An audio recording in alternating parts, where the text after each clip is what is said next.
오늘 우리가 함께 묵상할 말씀은 시편 90편 1절부터 17절까지의 말씀입니다.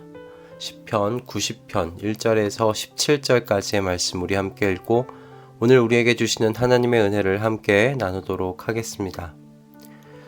주님은 대대로 우리의 거처이셨습니다. 산들이 생기기 전에, 땅과 세계가 생기기 전에 영원부터 영원까지 주님은 하나님이십니다. 주님께서는 사람을 티끌로 돌아가게 하시고 죽을 인생들아 돌아가거라 하고 말씀하십니다. 주님 앞에서는 천년도 지나간 어제와 같고 밤의 한순간과도 같습니다. 주님께서 생명을 거두어 가시면 인생은 한순간의 꿈일 뿐 아침에 돋아난 한 포기 풀과 같이 사라져 갑니다. 푸른 아침에는 돋아나서 꽃을 피우다가도 저녁에는 시들어서 말라버립니다. 주님께서 노하시면 우리는 사라지고 주님께서 노하시면 우리는 소스라치게 놀랍니다. 주님께서 우리 죄를 주님 앞에 들추어 내놓으시니 우리의 숨은 죄가 주님 앞에 환히 드러납니다. 주님께서 노하시면 우리의 일생은 사그라지고 우리의 한평생은 한숨처럼 쓰러지고 맙니다. 우리의 연수가 70이요 강건하면 80이라도 그 연수의 자랑은 수고와 슬픔뿐이요 빠르게 지나가니 마치 날아가는 것 같습니다. 주님의 분노의 위력을 누가 알 수 있겠으며 주님의 진노의 위세를 누가 알 수 있겠습니까? 우리에게 우리의 날을 세는 법을 가르쳐 주셔서 지혜의 마음을 얻게 해주십시오. 주님, 돌아와 주십시오. 언제까지입니까? 주님의 종들을 불쌍히 여겨 주십시오. 아침에는 주님의 사랑으로 우리를 채워주시고 평생토록 우리가 기뻐하고 즐거워하게 해 주십시오. 우리를 괴롭게 하신 날수만큼 우리가 재난을 당한 횟수만큼 우리에게 즐거움을 주십시오. 주님의 종들에게 주님께서 하신 일을 드러내 주시고 그 자손에게는 주님의 영광을 나타내 주십시오. 주 우리 하나님, 우리에게 은총을 베푸셔서 우리의 손으로 하는 일이 견실하게 하여 주십시오. 우리의 손으로 하는 일이 견실하게 하여 주십시오. 아멘. 나이가 들어가면서 양가 부모님들께서 점점 더 노쇠해져 가시는 것을 옆에서 보게 됩니다.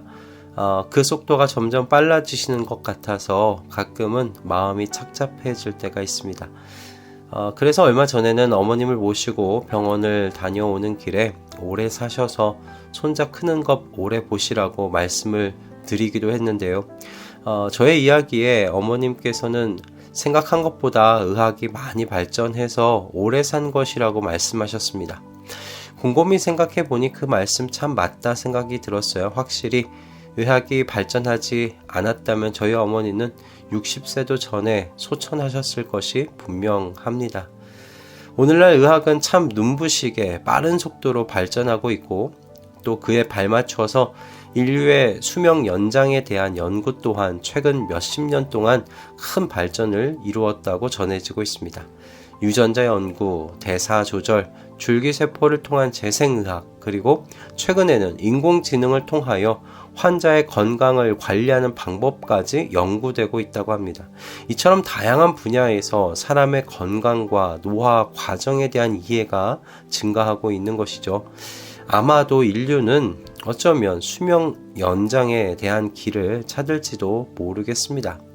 그렇다면 여러분 어느 정도의 재정적인 여유를 유지하며 건강하게 오래 살 수 있으면 그것 복일까요? 오늘 시편의 말씀을 따르면 이 질문에 대해서 우리는 노라고 말할 수 있어야 할 것 같습니다. 오늘 시편은 하나님의 영원하심에 대한 찬양으로 시작합니다. 하나님께서는 땅과 세계가 생기기도 전부터 계셨습니다. 그리고 하나님께서는 천년의 시간도 지나간 어제와 같을 뿐이라고 말씀하십니다. 즉 하나님께 시간이란 개념은 아무 의미가 없는 것이죠. 하지만 이런 하나님의 영원하심에 비하면 인간의 인생은 한순간의 꿈과 같습니다. 아침에 돋아났다가 저녁이면 시들어 말라버릴 그런 풀과 같은 존재가 바로 인간이라고 오늘 시편은 우리에게 말하고 있습니다. 하나님의 영원성과 인간의 이와 같은 유한함을 이렇게 극명하게 대조하는 이유는요, 이 인간의 유한함이 인간의 죄로부터 왔음을 가르치기 위한 시적인 장치라고 우리 생각해 볼 수 있을 것 같습니다. 3절에서 주님께서는 사람을 티끌로 돌아가게 하셨다고 말씀하시는데요. 여기서 티끌은요, 먼지라는 의미보다 더 강렬한 것입니다. 어떤 의미냐면 부서진 상태를 의미합니다. 그러니까 부서진 상태, 그 결과 이 사람의 인생이 한순간에 꿈과 같이 되어버린 겁니다. 그런데 왜 이렇게 사람은 부서진 상태와 같은 인생이 되어버렸는가? 시인이 7절과 8절의 말씀에서 그 이유를 죄 때문이라고 말해요. 하나님 앞에 지은 죄로 말미암아서 하나님께서는 인류를 티끌이 되게 하셨습니다. 결국 부서진 상태로 돌아가야 하는 한없이 연약한 존재가 되어버리고 만 것이죠. 그래서 시인이 하나님께 인간의 이 연수의 자랑이 헛된 것일 수밖에 없음을 아는 지혜 배우게 해달라고 말하고 있습니다. 죄가 해결되지 않는다면 인류가 아무리 1000년의 삶을 살아간다고 해도 그 1000년의 삶을 영원하신 하나님의 진노 아래 살아가야 하기 때문입니다. 때문에 시인은 우리에게 우리의 날을 세는 법을 가르쳐 주셔서 지혜의 마음을 얻게 해달라고 기도하고 있는 거죠. 1000년의 삶을 산다고 할지라도 결국에는 1000년을 하루같이 여기시는 영원하신 하나님 앞에 서게 되는, 우리는 그 시간을 맞이할 수밖에 없습니다. 그래서 시인은 죄로 인해 부서진 상태로 돌아갈 수밖에 없는 우리 자신을 바르게 깨닫고 영원하신 하나님 앞에 설 준비를 하는 지혜로운 마음을 얻을 수 있어야 한다고 가르치고 있는 겁니다. 그렇게 가르치고 이어지는 것이 13절, 17절의 내용인데요. 시인은 하나님의 자비와 임재를 구하라고 이 기도를 통해 말하고 있어요. 아무리 긴 인생을 살 수 있다고 해도 주님과 함께 살지 않는 인생 헛되다는 거죠. 주님의 은총으로부터 떠나서 사는 것만큼 불행한 인생 없다고 말하고 있는 겁니다. 그러니 시인은 주님께 이렇게 기도합니다. 주님 돌아와 주십시오. 아침에는 주님의 사랑으로 우리를 채워주시고 평생토록 우리가 기뻐하고 즐거워하게 해주십시오. 짧은 인생이지만 죄의 대가를 치른 이 남은 인생만큼은 주님 때문에 즐거움 속에서 살게 해주십시오. 주님 앞에서 짧은 이 인생 속에 주님의 하신 일을 드러내심으로 나의 자손들에게 주님의 영광을 보여주십시오.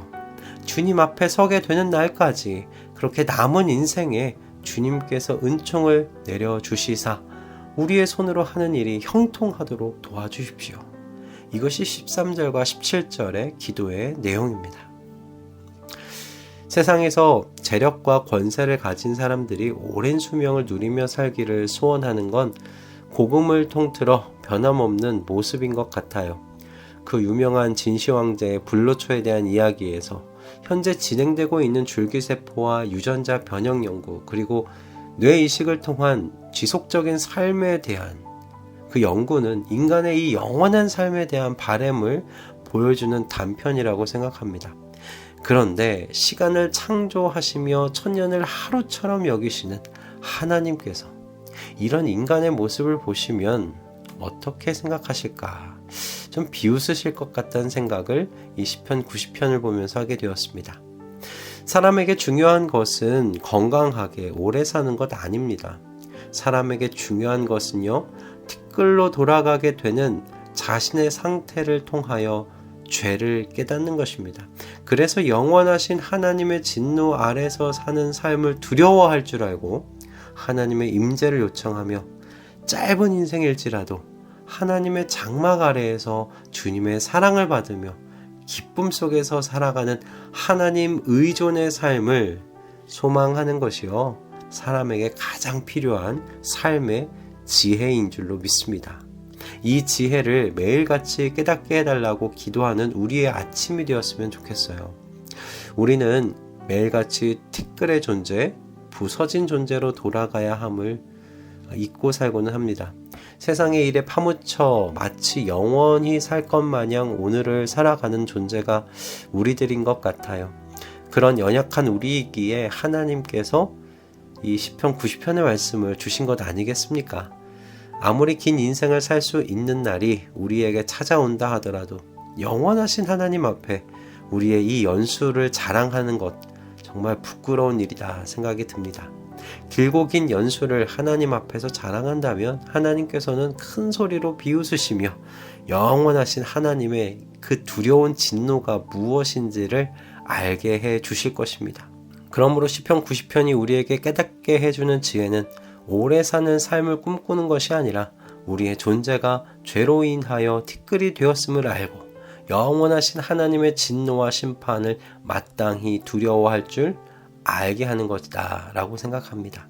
그래서 예수 그리스도로 인하여 하나님의 사랑 안에 거하게 된 이 은혜의 인생을 즐거움과 기쁨으로 받으며 주님의 임재 안에서 살기를 기도하는 것이 지혜임을 깨닫게 해주고 있습니다. 오늘 이 아침에 내가 티끌임을 다시금 생각하며 하나님의 장막을 벗어나지 않는 겸손의 삶을 살게 해달라고 우리 같이 기도하십시다. 그렇게 하나님 의존의 삶을 소망하는 이 아침이 되시길 주님의 이름으로 축복합니다. 기도하겠습니다. 주님, 과거의 사람들은 바벨탑을 쌓으며 하늘에 닿으려고 했다면 오늘날 사람들은 생명 연장의 바벨탑을 쌓아 올려가고 있습니다.